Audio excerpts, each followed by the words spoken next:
tak boleh mencabut uban, karena uban itu nanti di akhirat akan menjadi cahaya. Lama saya berpikir, uban kok cahaya? Kenapa uban tak boleh dicabut jadi cahaya? Baca hadis, jangan baca hadisnya, baca syarah penjelasannya. Rupanya dengan melihat uban di cermin, ingat tua, ingat mati, bertambah takut, bertambah amal. Makanya dengan bertambah takut, bertambah amal, maka akan menjadi cahaya. Itu rupanya korelasi uban dengan cahaya.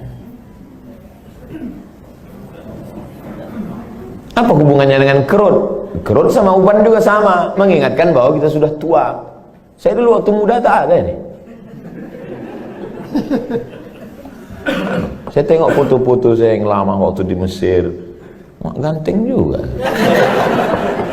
Saya sudah tua.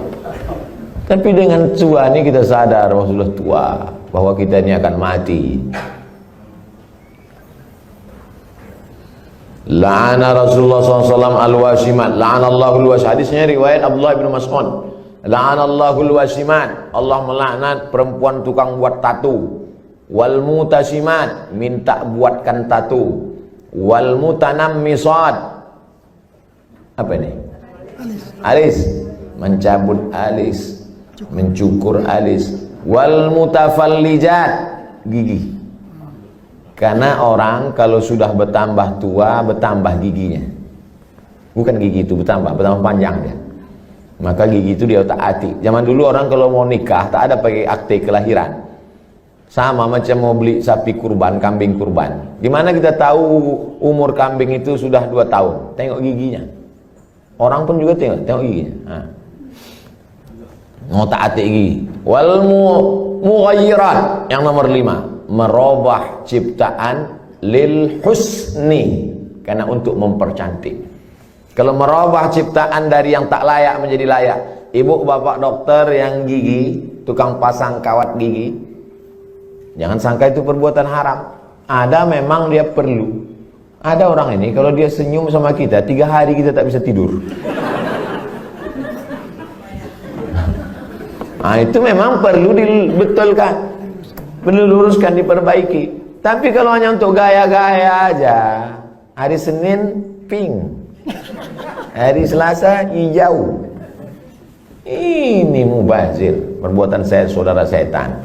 Oleh sebab itu maka kira-kira suntik botok mengurangi kerutan ini termasuk yang mana nih? Masuk kategori nomor 5, mughayyirat lil husni, merubah untuk mempercantik-cantik saja. Sebetulnya saya tengok-tengoklah, dia sebetulnya tidak berubah jadi cantik, dia saja merasa cantik. Berapa banyak orang yang operasi pipi, operasi dagu, operasi hidung, dia merasa cantik, kita takut. Saya terus terang dengan orang operasi takut saya tengok. Dan saya tengok wajahnya yang operasi itu bentuknya sama-sama aja semua kan. Sama, macam bencong.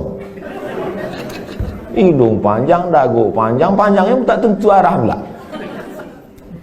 Rupanya silikon itu tidak bisa berinteraksi dengan darah. Akhirnya membusuk. Busuklah darah di hidung ini. Kata dokter, ini mesti dipotong. Dipotong hidung ini. Alhamdulillah ada terapi lintah. Akhirnya digantungkanlah lintah. Digantungkanlah lintah di sini. Untuk menyedot nanah tadi. Biasanya kalau kulit kita digantungkan lintah, itu 1 hari lintah itu bisa tahan nyaman. Tapi pas ditempelkan ke hidung, asal tempel jatuh. Asal tempel jatuh, kata lintah. Lintah pun tak mau. Terapi lintah. Bayangkan itu lintah. Yang mau lintah darat aja yang mau. Saking kan busuknya hidung yang gara-gara silikon tadi. Wala udhillannahum, aku sesatkan mereka, kata setan. Setelah sesat, wala umanniyannahum, aku buat mereka berhalusinasi, berimajinasi. Apa kata setan? Kau cantik, kau cantik, kau cantik, kau cantik, kau cantik, kau cantik, kau cantik. Dia saja merasa cantik. Orang merasa ngeri. Hai yang asik dibuat setan operasi, sesungguhnya kau saja yang merasa cantik, sesungguhnya orang merasa ngeri. Tapi orang nggak jujur. Gimana Jeng? Aku kelihatan cantik gak? Wow, amazing. Padahal dalam hatinya macam hantu aku tengok.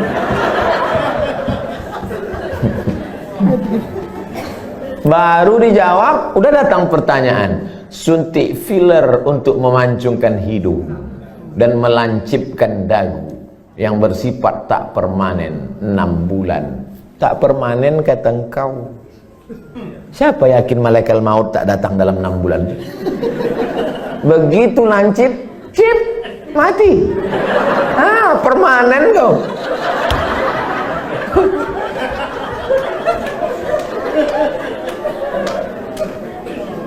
Kau cantik bukan karena dagu kau lancip.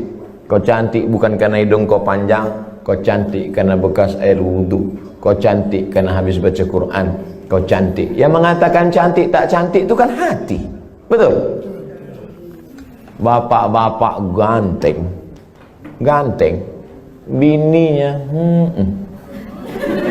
tidaklah jelek, tapi rasanya taklah sepadan berjalan. Pas ditanya orang, Pak, siapa perempuan paling cantik?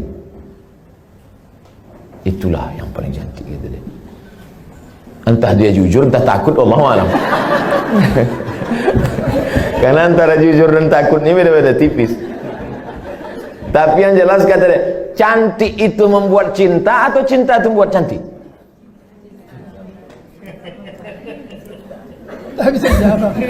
Gara-gara cinta itulah orang menjadi cantik. Karena kalau cantik itu relatif. Gara-gara cinta itulah orang menjadi cantik. Dan cinta itu letaknya di hati. Kalau sudah ibu sentuh hati bapak itu, tak perlu dagu ibu lancip. Macam dagu kambing pun cantik ibu tengok.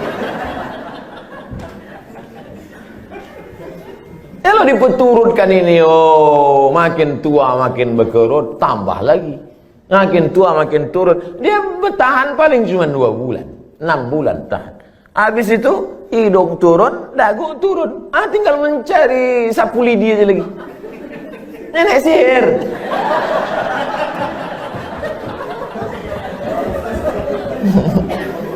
Berhentilah. Berhenti. Usah dipeturutkan ajakan setan ini. Yang mengerjakannya apa? Kalau perbuatan itu haram, maka yang melakukannya pun ikut haram. Orang yang memberikan fasilitasnya pun ikut haram. Maka terjerumus dalam perbuatan haram kolektif. Saya kan cuma jual khamar. Saya nggak ada ngajak dia minum khamar. Saya cuma jual aja Pak Ustadz. Penjualnya ikut kena, pembawanya ikut kena. Khamar itu 6 ikut kena. Penjualnya, pembelinya, yang menuangkannya ikut semua. Supirnya ikut kena. Security-nya ikut kena. Tarik benang untuk meniruskan pipi, bertahan setahun, masuk pasal 5 semua. Jadi Islam itu unik hebatnya, dia tidak menyebutkan 1, 2, 3, tapi menyebutkan secara umum dan terkait. Mukjizat ini Nabi disebut punya jawami'ul kalim. Kalimatnya singkat tapi makna padat sampai hari ini bermakna. Apapun namanya, yang merubah ciptaan Allah bukan karena darurat, bukan karena tak layak. Merubah yang tak normal menjadi normal boleh. Yang sudah normal dia taati menjadi abnormal. Nauzubillah. Bapak mesti siap menerima bunga yang layu. Karena tabiat bunga pasti layu, kecuali bunga plastik. Nah itulah maka sekarang banyak perempuan yang mau jadi plastik. Dokter anak, sunat perempuan bagaimana hukumnya Pak Ustaz? Anak saya laki-laki, keponakan saya perempuan. Kata saya kepada adik saya, kau cari, kalau tak mau dokter di rumah sakit itu menyunat keponakan saya, cari bidan kampung yang mau menyunat. Karena saya berpegang pada mazhab Syafi'i. Ada mazhab yang mengatakan sunat tak perlu. Mazhab Hanafi, Maliki, Hambali mengatakan sunat bagi perempuan itu tidak wajib. Sedangkan saya berpegang pada mazhab Syafi'i mengatakan wajib. Adakah khitan sunat perempuan pada zaman Nabi? Ada. Nabi mengatakan kepada si perempuan itu, kau potong tapi jangan terlalu banyak. Maaf, na'udzubillah, hari ini bisa menyebabkan frigid dan lain sebagainya. Tapi rupanya manfaat lain dari memotong khitan pada perempuan itu adalah meminimalisir libido seksual. Begitu kata ulama-ulama dulu. Oleh sebab itu saya sampai hari ini tetap berpegang pada mazhab Syafi'i. Anak perempuan kalau tak mau dokter memotong karena takut bahkan bisa masuk HAM, hak asasi manusia, banyak saja pasal-pasal yang mereka lakukan. Sedangkan di zaman Nabi yang pakaian tertutup, makanannya bersih, tontonannya bersih, apalagi zaman sekarang tontonannya maksiat, makanannya memicu libido seksual dengan berbagai macam cerita hubungan, maka khitan amat sangat baik. Salah satu usaha meminimalisir. Bagaimana cara sebaiknya bagi dokter anak menasehati pihak ortu imunisasi bayinya sejak lahir? Dulu saya diundang oleh Kementerian Kesehatan Provinsi Riau. Videonya kan viral, coba cari. Sosialisasi suntik imunisasi. Saya jelaskan di situ bahwa fatwa Majelis Ulama Indonesia beda antara bendanya ini halal atau memakainya yang mubah. Boleh. Jadi ini dua fatwa nih. Bendanya tidak halal. Sampai sekarang tak ada fatwa MUI bahwa barang itu halal.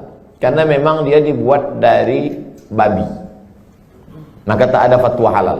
Yang ada itu fatwa mubah, boleh menggunakannya karena alasan memilih dua mudarat yang terringan. Cacat, sakit, mati dengan babi. Kalau kita masuk ke hutan, pilihannya babi sama mati. Pilih mana? Pilih babi atau mati? Orang Batam pilih gonggong. Tak boleh pilih mati. Pilih babi. Pergilah kita berdua ke dalam hutan. Tak ada makanan. Ustaz, pilihannya dua nih Ustaz. Kita mati atau makan babi? Ayo kita makan babi nih. Hanya untuk menyambung hidup, sementara dapat pisang. Tapi setelah dapat pisang, tinggalkan babi. Nyantua nanti pas dapat pisang, saya makan pisang. Bro, ayo makan pisang. Enak babi ini Ustaz. Nggak bisa. Mana tahu nanti datang pakar medis dunia, entah dari mana, dibuatnya lah barang dari yang halal, maka kita tinggalkan yang ini. Tapi sementara dia datang, maka menggunakan ini hukumnya mubah.